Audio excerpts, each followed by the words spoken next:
Salut à tous, j'espère que vous allez bien. Alors aujourd'hui, on se retrouve pour la pause fitness. Et oui, c'est terminé le podcast Fitness Miss, maintenant ça s'appelle la pause fitness.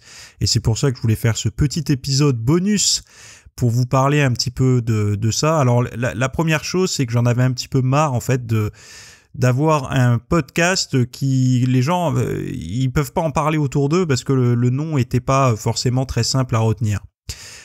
Et puis autre chose, je voulais que le nom du podcast représente un petit peu l'idée en fait de ce qu'est un podcast. La pause fitness, c'est vraiment voilà, dans votre journée classique métro boulot dodo, votre pause fitness, c'est à la fois votre entraînement, mais c'est également peut-être si vous êtes dans les transports en commun, en train de faire la vaisselle, en train de faire la cuisine, le ménage, etc. Vous pouvez braquer votre cerveau et votre attention sur tout l'univers fitness, quoi. Et donc c'est pour ça que j'ai voulu changer de nom, changer de logo au passage et faire un truc un petit peu plus sympa parce que le podcast est vraiment quelque chose qui m'anime énormément. C'est quelque chose qui me plaît, c'est quelque chose vraiment, hein, ça m'apporte beaucoup pour communiquer. Je trouve que c'est un super média. Et autre chose, je me rends compte que sur YouTube, toutes les personnes qui me suivent sur YouTube, il y en a beaucoup qui ont basculé sur le podcast parce qu'elles trouvent ça beaucoup plus simple et que un petit peu, enfin, il faut regarder la réalité en face.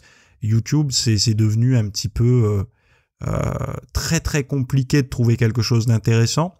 Et en plus, les algorithmes, ils sont tellement performants qu'ils arrivent à nous faire croire qu'il y a que des choses que l'on aime. En fait, que des choses qui nous ressemblent. Alors qu'il y a beaucoup de contenus différents auxquels on n'aura jamais accès parce que l'algorithme ne nous met pas en fait ça sous le nez. Donc à moins de faire nos propres recherches, il n'y a pas trop de solutions. Enfin bon voilà. Et en tout cas c'est pour ça que le podcast il sera toujours présent sur YouTube, mais il est également présent que là comme peut-être vous m'écoutez sur iTunes, sur Google Podcast, sur Spotify aussi. Il y en a beaucoup qui me l'ont demandé. C'est quelque chose qui est fait. Vous pouvez m'écouter sur Spotify. Mais maintenant il faudra juste rechercher la pause fitness et plus le podcast Fitness Miss. Voilà. Donc j'en profite aussi parce que ce podcast bonus, il est là aussi un petit peu pour parler de l'activité, etc. Vous êtes vraiment nombreux à me suivre et ça serait super de votre part si vous pouvez me laisser une recommandation, une évaluation en fait sur iTunes si vous m'écoutez sur iPhone. Pour que le podcast en fait redécolle parce qu'en fait quand on change de nom on est un petit peu déclassé quoi.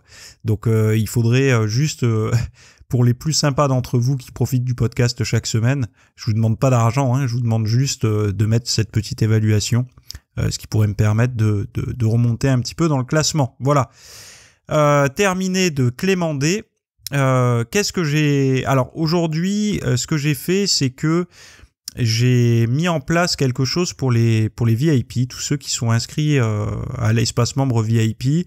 Ils vont recevoir maintenant des emails chaque semaine qui ressemblent en fait à mes rituels du matin, les emails du matin que j'envoie tous les jours. Mais là, surprise. Voilà, il y a pour les VIP, ils vont recevoir quelque chose de très intéressant à mon sens. Le résultat un peu de mon travail de la semaine, etc. Et enfin, ils verront. Donc si vous êtes VIP, regardez bien votre boîte mail aujourd'hui, vous allez avoir une petite surprise. Voilà. Et d'ailleurs, je voulais parler de quelque chose que j'ai vu récemment et qui était relativement intéressant, et on terminera là-dessus parce que c'était juste un épisode bonus. J'ai vu que beaucoup de questions par rapport à la testostérone et à l'entraînement, c'est-à-dire est-ce que faire de la muscu ça booste la testo? En fait on entend tout et son contraire là-dessus. Y en a qui disent oui pour les débutants et non après quand t'es avancé, etc. En fait il y a une étude qui a montré que ils ont fait des essais chez des personnes entre 21 et 41 ans et ils ont remarqué que la testostérone libre et la testostérone totale en fait était légèrement augmenté avec les sports intenses plus que les sports moins intenses en fait. Les sports durés, comment on appelle ça? Ils disent chronique, mais c'est pas chronique, c'est à basse intensité entre guillemets sur de la longue durée. Donc en fait ce qu'il y a c'est que on peut, alors les effets ont été plus significatifs chez les personnes d'âge moyen. Alors, est-ce que c'est parce que les jeunes, ils ont déjà un fort taux de testo? Je sais pas, mais ce qui veut dire que ça peut être intéressant pour toutes les personnes d'âge moyen. Alors, il faudrait définir ce qu'est un âge moyen, mais entre 21 et 41, l'âge moyen, à mon avis, ça doit être 31. En fait, j'ai l'impression qu'il faudrait attendre de se dégrader un petit peu pour remonter. C'est-à-dire que quand on est jeune, on peut pas vraiment en profiter, c'est pas trop vérifiable. Quand on est trop avancé, on a trop décliné. Mais par contre, quand on est au milieu de la courbe et que on se met au sport, là on peut peut-être récupérer, retarder et se mettre en meilleure santé. Donc du coup, ça peut être intéressant. Si jamais on vous pose la question, de ne pas donner une réponse fixe, mais d'expliquer un petit peu que c'est peut-être plus intéressant de faire du sport à partir de 30 ans que à partir de 40 ans. Pourquoi ? Parce qu'en fait, ça va nous aider à maintenir plus longtemps un niveau hormonal satisfaisant, etc. Il n'y a pas d'âge pour commencer, hein. Le mieux, c'est que plus on commence tôt, mieux c'est. Donc, c'est-à-dire que si vous commencez à 40 ans, parce qu'apparemment, là, j'ai une personne qui m'a dit qu'il avait vu que après 40 ans, ça devenait hard, etc. Il n'y a pas de mauvais moment pour commencer, en fait.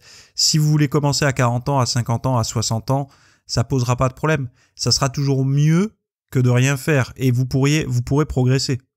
Il y a pas, en fait, le corps change. Il y a pas de problème à ça. Après, est-ce que vous pourrez être champion de bodybuilding si vous commencez à 60 ans?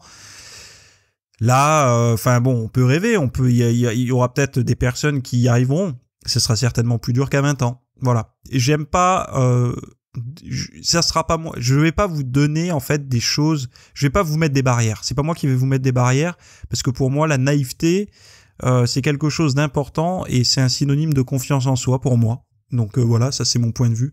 Parce que quelqu'un qui est naïf, c'est quelqu'un qui par son expérience est capable, a vécu en étant naïf, a vécu des choses qui ont été positives pour lui ou négatives, mais en tout cas son expérience lui a montré qu'être naïf, il avait la capacité, si ce qu'il croyait était faux, de remonter la pente après.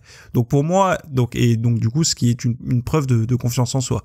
Donc pour moi, être naïf, c'est ma définition personnelle, donc elle est critiquable, hein, il n'y a pas de problème, mais être naïf, c'est une forme de confiance en soi, et la personne qui n'est pas naïve, qui croit personne, au contraire, il manque de confiance envers les autres, et manque de confiance en lui, et pourtant, il reflète, par son discours, une forme d'assurance, mais en fait, c'est une forme de protection de ses propres connaissances. Théorie personnelle. Donc, vous avez le droit de me savater là-dessus. Voilà. Donc, petit podcast bonus. On s'arrête ici. On se retrouve très bientôt. Et n'oubliez pas que le podcast, maintenant, ça s'appelle La Pause Fitness. Mais le contenu changera pas de toute façon. Ça restera toujours sur les mêmes thèmes. Voilà. Je vous dis à très bientôt. Bye.